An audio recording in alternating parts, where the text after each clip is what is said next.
Hello guys, good day and welcome back to our video. So my name is Brent Paul Macasilhig, your host for the video. So now we're on to our Robotics 2 Module 4 Assessment 2. So the problem is we should have to select one motor circuit to perform. So the first motor circuit available is servo. Sweep a servo back and forth through its full range of motion. Or DC motor. Using a switching transistor, we will be able to control a DC motor. So I decided to use the servo, and the parts needed for the servo are the following: one Arduino Uno, one USB A to B cable, one breadboard, one servo, and jumper wires. Excuse me. So now, no time to waste. Let's proceed on to the Tinkercad. So as you can see, I've already prepared the materials needed. So we have the Arduino Uno, the breadboard, and the micro servo. Okay, so let's proceed. Understanding. Oh, wait, my bad. Okay, there we go. So adjust that here.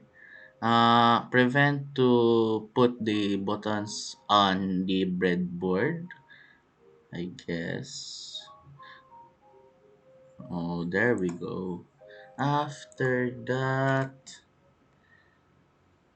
we're gonna put some positive and negative terminals here first. So for the ground, oh wait, let me okay, adjust first.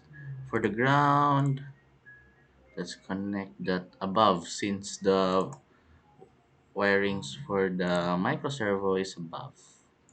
Okay, that should do it. Change it black. This one,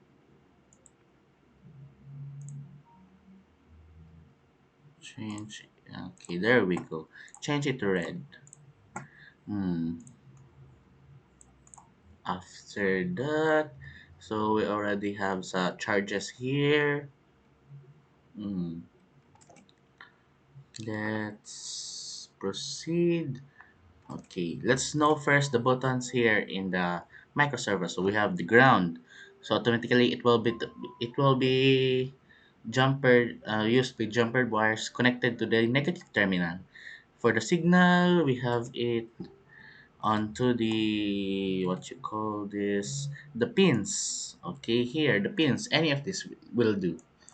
And for the power, automatically the red positive terminal. So let's connect first ground, black, power, red. And then for the signal, I think we should do 7, I guess. Hmm. Change that color to yellow since I think this should do it. Mm. So now let's move on to the coding. So let's code first. Change this one. Same with the what you call this, the LED screen. It needs to have include hashtag include. So we will use the hashtag include for today. Hashtag include, then open parenthesis. No, less than. Okay, less than servo dot h, then greater than. After that, servo servo mm, semicolon. After that, int servo pin. Mm, what pin did we use? 7. Okay, semicolon. After that, we have the void setup. So change this one into servo, what you call this, attach. Then put here servo pin in order for it to use. All should be same in cases. If here is capital S, then you should also use capital S here. But since we use smaller s, so we will use small s. Mhm. Then we proceed to the void loop.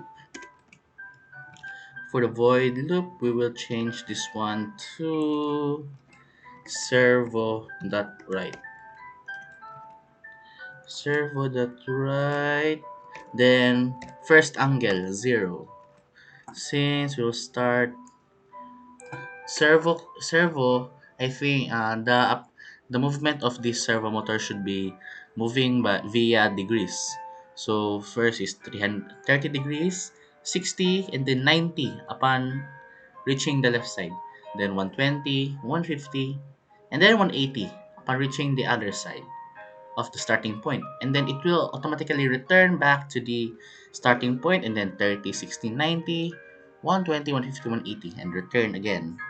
180 is the what you call this, it's last point, since it can already back and forth to its full range of motion. Okay, so delay, I shall put here 1500, since we will be having long delays from 180 to 0. I shall give it time to adjust. So let's write here again servo dot right, then 30. Okay, we can have that. Then we'll just copy and paste the things here. Oh, my bad. There we go. That's my bad. Oh, oh, there we go. 30, 60. Change that to 60, 90, 120, 150, and lastly 180. Oh, my bad. And I guess they should do it. Also, don't forget the semicolons. Oh, my bad. Semicolons. Semi, semi, semi, semi, semi, semi. There we go. I guess this is good. So, let's start. If there will be no red marks here, then that means the code is good. Okay, there. 30, 60, 90, 120, 150, 180. And then it will return again. 1, 2, 3, 4, 5, 6. No, return again. 1, 2, 3, 4, 5, 6.